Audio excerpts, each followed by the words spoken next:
네, 여야 대선 경쟁이 치열해지고 있습니다. 오늘은 더불어민주당 이낙연 캠프의 김효운 대변인, 국민의힘 최재형 캠프의 최진영 공보특보와 주요 현안에 대해서 이야기 나눠보겠습니다. 안녕하세요. 네, 반갑습니다. 안녕하세요. 지금 앞서 단신을 통해서도 아프가니스탄 관련된 소식을 전해드렸는데 이 부분도 좀 먼저 짚어봐야 할 것 같습니다. 지금 미국 정부가 우리나라를 포함해서 해외 미군 기지에 아프가니스탄 난민을 수용하는 방안을 검토하고 있다. 이런 외신 보도가 나왔는데 관련해서 어제 송영길 민주당 대표의 발언을 먼저 듣고 오겠습니다. 대한민국 정부가 맡아서 했던 아프간 한 주에 여러 가지 병원, 학교 건설 과정 프로젝트에 함께했던 엔지니어들 거기 같이 협력했던 아프간인들이 약 400명이 된다고 합니다. 네, 그분들을 무사히 대한민국으로 데려오는 작업이 필요하다고 봅니다. 네, 관련된 녹취를 좀 정리를 해보면 일단 신중한 입장을 유지는 하고 있지만 그 아프가니스탄 현지에서 우리 그 정부 또는 우리 국민 관련된 그 함께 일을 했던 아프간 난민분들 정도는 그 와야 되는 것 아니냐 이 정도의 이런 입장인 것 같습니다. 각 캠프는 어떤 생각인지가 좀 궁금한데 먼저 어떻습니까? 이낙연 캠프에서는? 네, 이번에 아프간 사태를 바라보면서 우리 국민은 물론 전세가 충격을 받았습니다. 이낙연 후보 또한 이 인권 후퇴에 대해서 심각하게 걱정을 하면서 국제사회의 협력을 촉구했고요. 일단 미국 정부가 어떤 계획을 갖고 있을 것 같고요. 이제 우리 정부에 협상이 들어온다면 아마 우리 정부가 그간의 미국과의 돈독한 한미 관계와 그리고 또 국제적 위상에 맞게 적절한 대책을 세울 것이라고 생각하고요. 특히 이제 송영길 대표는 워낙 그 외교 통일 전문가시기 때문에 어제 그래도 구체적인 제안을 해주셨습니다. 그러니까 그런 선에서 할 수 있다는 입장을 갖고 계시기 때문에 당정이 좀 긴밀하게 논의를 하는 게 필요하고요. 다만 지금 어떤 게 결정되지 않은 상태에서 너무 국민들께서 좀 이런 그 난민 문제에 대해서 또 너무 찬반 논쟁이 좀 뜨겁게 가진 않았으면 좋겠다 그런 생각입니다. 네, 대변인 제가 좀 구체적으로 질문을 드리면 송영길 대표 같은 경우에는 일단 그 우리 정부나 우리 기관 등과 함께 일한 아프간인 수백 명 정도는 고려를 해야 되는 것 아니냐 이런 입장이지 않습니까? 여기에 대해서 이 정도 수준에 대해서는 이낙연 캠프에서도 동의를 한다 이렇게 이해를 해도 되겠습니까? 아직 저희가 아직 그런 거에 대해서 구체적으로 입장을 내지는 않았고요. 그거는 제가 오늘 책임 있게 답변을 할 수 있는 상황은 아닌 것 같습니다. 워낙 여러 가지가 복잡한 사안이고요.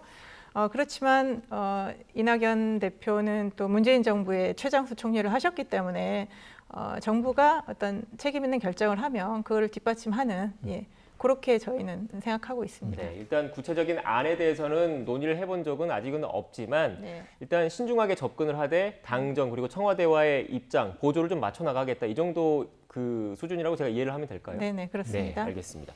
지금 최재형 캠프에서는 어떻습니까? 이 문제에 대해서? 그렇습니다. 이 부분과 관련해 가지고는 최재형 그 감사원장님 같은 경우에는 법원장을 지낸 판사 출신입니다. 그러다 보니까 난민 문제에 대해서 누구보다도 이 부분에 대한 그 인식이라든가 절차에 대해서 그 깊은 식견을 가지고 있습니다. 다만 내부적으로 지금 이 이슈 자체에 대해서 지금 논의가 되고 있고 조만간 중요한 이슈를 지금 발표할 예정인데요. 다만 보는 틀은 두 가지입니다. 첫 번째, 이것이 누가 요청을 했다고 했죠?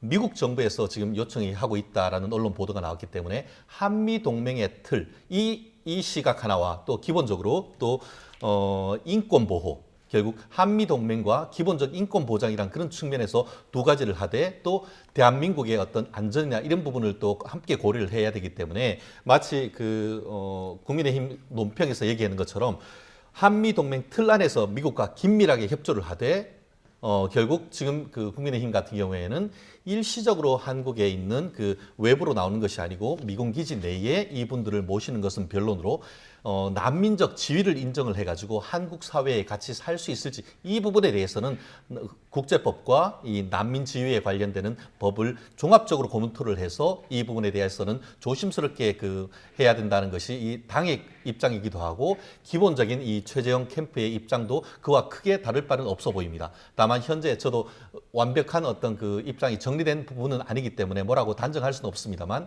분명히 말씀드리는 것은 대한민국의 안전 그리고 한미 관계의 고려, 나아가 이 난민들의 입장 이런 부분을 종합적으로 고려한 합리적인 대책을 내놓을 것이다. 이렇게 말씀드릴 수는 있을 것 같습니다. 네, 일단 최재형 캠프 역시 이것과 관련해서 구체적인 논의가 지금 진행된 건 아닌 것 같다는 생각이 드는데 전반적인 양 캠프의 그런 관련된 사안을 바라보는 입장 자체가 크게 차이가 나지는 않은 것 같습니다. 꼭 그런 건 아닌 것 같은데요. 네. 사실 지금 민주당 같은 경우에도 송영일 대표가 사실 이 부분과 관련해 가지고는 굉장히 그 비현실적이다 이런 얘기를 했단 말이에요. 물론 그렇게 얘기를 하면서 사실 지금 그 지난 주말 동안 있었던 그 난민 문제는 지금 그 미군 수송기를 타고 빡빡하게 타고 나는 그분들을 어디에 모실까 이 문제였는데 송영길 대표 같은 경우에는 그분들에 대한 얘기는 없이 어떻게 보면 뜬금없이 이 복구와 관련되는 한국과 협조했던 이 아프가니스탄 분들 400명 정도를 얘기했기 때문에 사실은 가장 핵심적인 부분에 대해서는 전혀 언급이 없었던 것이나 마찬가지인 것 같습니다. 그 반면에 지금 국민의힘 같은 경우에는 지금 그 워싱턴 포스트를 비롯해서 외국 언론 보도가 나왔는 거에 대해서 그 난민들을 어떻게 대할 것이냐라고 했을 때에 한미 동맹의 뜻에서 적극 협조하되 국민의 안전과 또 인권 보호라는 측면을 종합적으로 고려를 하고 나아가 이것은 국민의 안전과도 직접 관계된 것 아니겠습니까? 마치 러시아 푸틴 대통령은 뭐라고 했죠? 그 난민들 중에 어떻게 보면은 탈레반이라든가 이런 무장 세력들이 섞여 들어갈 수 있기 때문에 우리들은 안 된다라고 얘기를 하고 있고 그리스 같은 경우에는 그리스 대통령과 또 총리 같은 경우에도 40km 장벽을 통해 가지고 들어오지 못하도록 한다고 하면서 전체적인 세계적인 여론은 상당히 부정적인 측면이 있습니다. 그렇지만 대한민국에서 인권과 한국에 있는 법을 고려하고 그 법에 있어 가지고는 이 최재형 후보가 누구보다도 전문가일 수 있기 때문에 그런 부분을 종합적으로 고려해서 그런 국제법과 또 한국에 있는 난민 관련되는 법을 합한 의견을 조만간 낼 예정입니다. 네. 근데 제가 잠깐 좀 반론을 드리면, 그러니까 송영길 대표 제안이 매우 편협한 것처럼 말씀을 하셨는데요. 지금 원칙을 말씀하신 거는 사실 똑같은 얘기예요. 지금도 다 우리 인권을 고려하고 있고 우리 국민의 안전을 고려하고 있고 또 우리 국민의 수용도라는 게 중요하거든요. 그리고 지금 아프간 난민 문제가 우리나라만이 감당할 문제가 아니라 전 세계적인 문제고요. 어찌됐든 미군이 철수하면서 심해진 문제이기 때문에 결국 미국을 비롯한 국제사회가 함께 논의하는 과정에서 우리의 역할 분담이 나오는 거거든요. 그랬기 때문에 우리 또 공보 투보님께서 그렇게 민주당의 어제 그 어떤 발빠른 대응을 되게 편협하게 몰아가시면 네. 앞으로 조금 논의가 어렵지 않을까 네네. 그런 생각도 듭니다. 알겠습니다. 주제가 다른 주제도 있어서 네, 제가 좀 네. 정리를 하면 결국 그 두 캠프 모두 일단 구체적인 사안에 대해서 이번 사안에 대해서 논의를 하진 않았지만 일단 관련된 협의가 실제로 진행이 된다면 국민 정서, 한미 동맹 그리고 뭐 인권 문제를 종합적으로 고려해서 신중하게 접근하겠다. 이 정도로 제가 정리를 하면 되겠습니까? 네, 그렇습니다. 알겠습니다.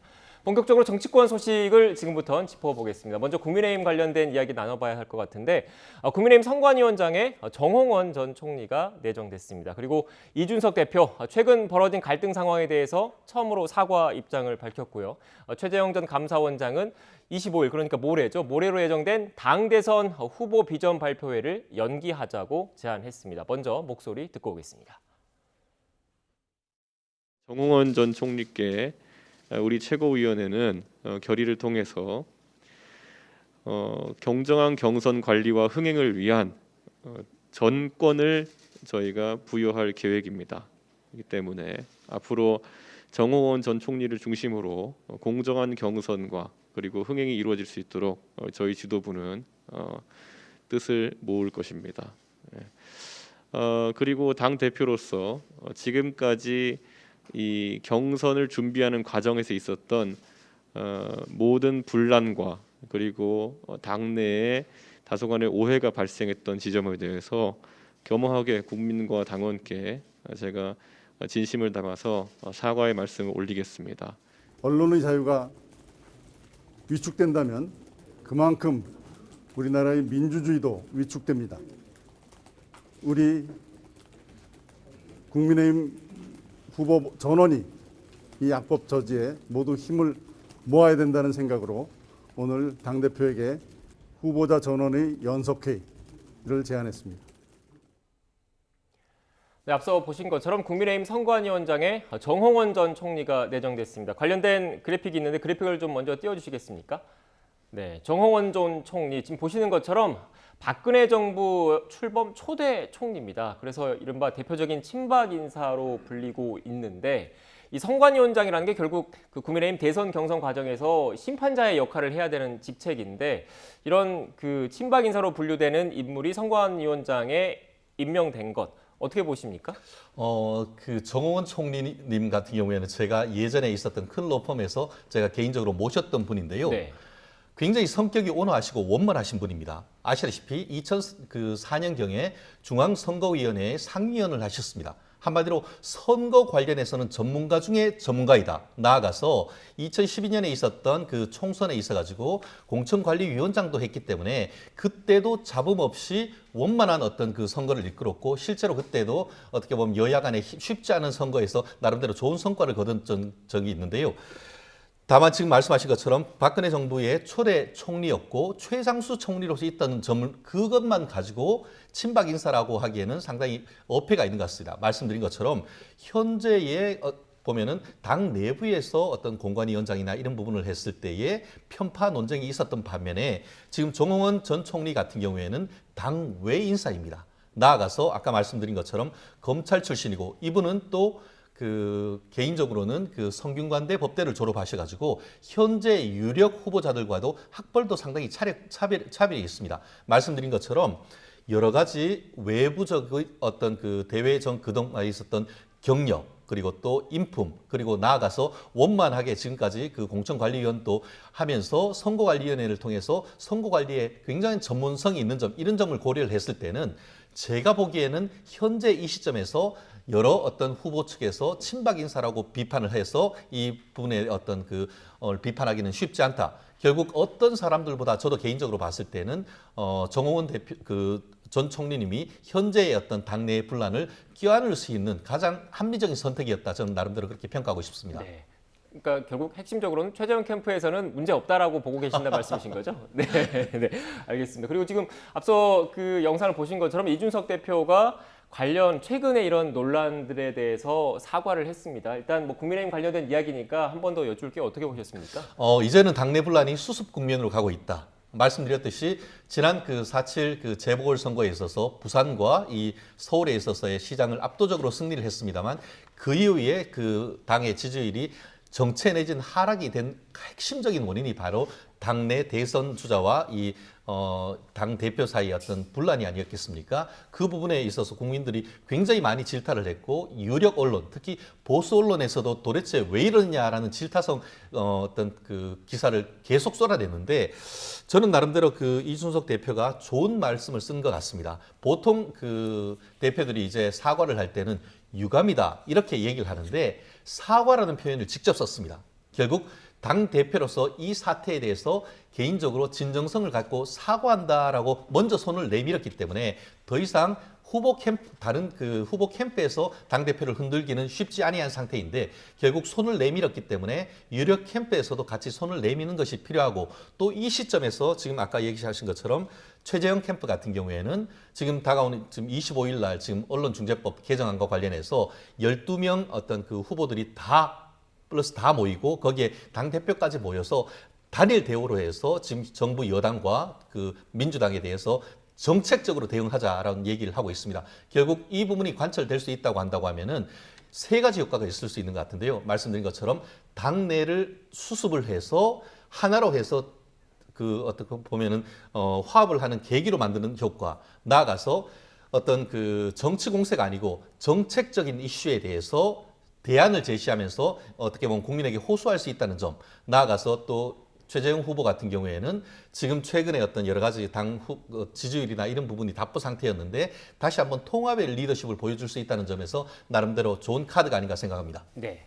지금 뭐 상대당이긴 하지만 이준석 대표의 이런 최근 상황에 대한 사과 이런 모습들 어떻게 보셨습니까? 글쎄요, 저희 민주당은 어쨌든 당이 단일 대우로 지금 경선이 진행이 되고 있는데 단일 안타깝게도 대우 맞습니까? 네, 국민의힘은 어떻게 아직도 판이 안 깔아진 것 같아요. 지난번에 후보 토론회도 연기됐고요.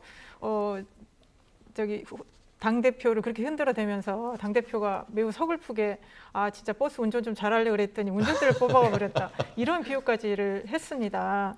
그래서 참 국민들 보기에 걱정이 많으실 것 같아요. 그리고 저는 그 선관위원장도 외부에서 물론 공정하게 관리하실 분을 모시는 것도 좋지만 당내 그렇게 불신이 심하다는 걸 보여주는 것 같습니다. 당내 인사를 했을 때 어느 계파도 좀 동의하기가 어렵다는, 그래서 좀 그런 부분이 좀 안타깝긴 한데요. 뭐 어쨌든 국민의힘도 대우를 정비해서 민주당과 함께 잘 경쟁했으면 좋겠습니다. 네, 맞습니다. 지금 뭐 대변인께서 단일 대우로 민주당이 잘 하고 있다고 말씀을 하셨는데 또 일각에서는 단일 대우 맞느냐 이런 지적이 있는 것도 사실인 것 같습니다. 관련된 영상을 저희가 준비한 게 있는데 영상을 보면서 어떤 그 의견들이 좀 있는지를 좀 봐야 될 것 같은데 민주당 경선 상황 관련된 영상이 좀 준비된 게 있거든요. 그걸 좀 띄워주십시오.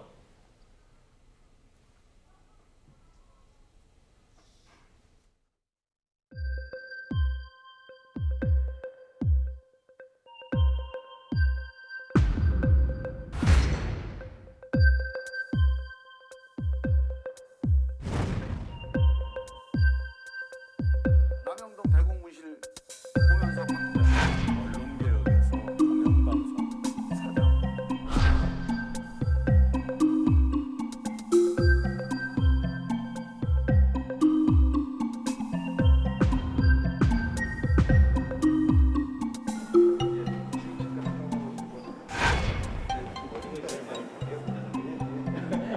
정책을 준비했습니다. 한일 관계는 원칙인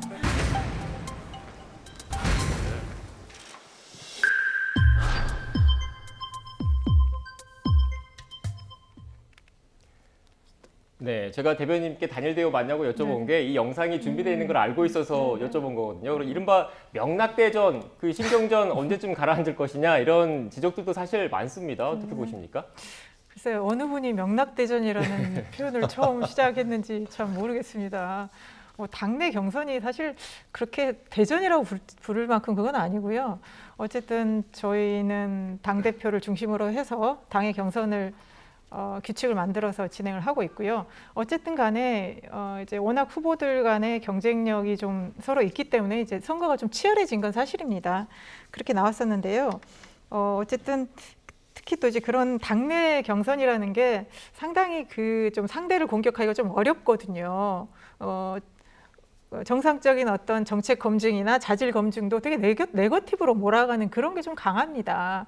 그렇기 때문에 그리고 또 이제 이게 싸우는 모습들을 또 즐기시기도 하고요. 네, 그래서 저희 이낙연 캠프는 사실은 저희가 먼저 네거티브 한 적은 없는데 좀 손해를 좀 보고 있는 것 같아서 좀 안타까운 마음입니다. 그래서 명락대전이라는 말씀보다는 우리가 좀 민주정부 사기 재창출을 위한 정정당당한 경쟁, 그렇게 봐주시면 좋겠습니다. 네, 지금 이 자리에 이재명 지사 측 캠프가 없어서 이 지사 측 입장을 좀 말씀도 드려야 될 것 같은데 이 지사 측에서는 또 우리가 언제 먼저 네거티브 했느냐, 이낙연 캠프 측에서 심한 것 아니냐 이런 입장일 것 같다는 생각을 또 먼저 말씀을 드리고 또 가장 최근에 또 그 논란이 됐던 게 그 황교익 이제는 전 경기관광공사 내정자와 관련된 논란들이 계속 불거졌었는데 또 마침 그 당일 유튜브 촬영했었던 당일 이천에서 그 물류센터 화재가 난 당일이었지 않습니까? 관련해서 이 지사의 행보가 적절했느냐란 그 지적이 꾸준히 제기됐는데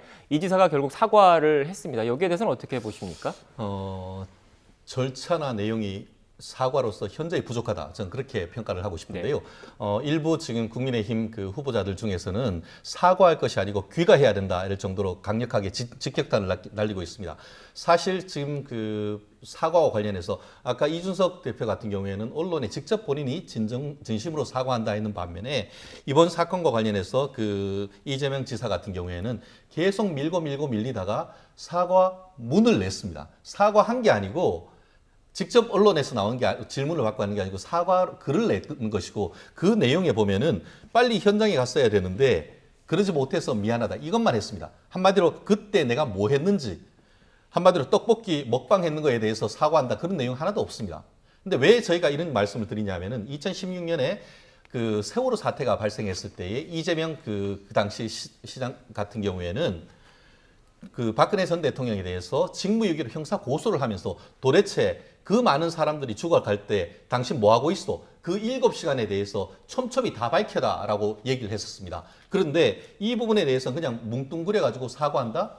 본인이 사과를 했을 때에 뭐를 했고 그 부분에 대해서 왜 사과하는지에 대해서 얘기를 해야 되는 것이지, 그냥 그때 빨리 가지 못해서 어쩔 수 없이 못 갔다라고 얘기하는 것이 과연 진정성 있는 사과인지, 다른 어떤 분에 대한 어떤 그 행위에 대한 어떤 비판을 할 때와 본인의 행위에 대한 어떤 반성을 할 때의 수위가 너무 차이가 있기 때문에 과연 이 부분이 국민들이 진정한 사과로 받아들일지에 대해서는 저는 좀 더 부정적입니다. 네, 이런 사과 방식과 시점 등에 대한 문제 제기를 하신 것 같은데 이낙연 캠프 측에서는 어떻게 보고 계십니까? 네, 아까 이제 오늘 이재명 지사 캠프 측에서 안 나와서 반론을 못 한다고 하셨는데 제가 반론 대신 네, 해드린 겁니다. 그동안에 방송에서 자주 나오셔서 충분히 하셨을 것 같고요. 네.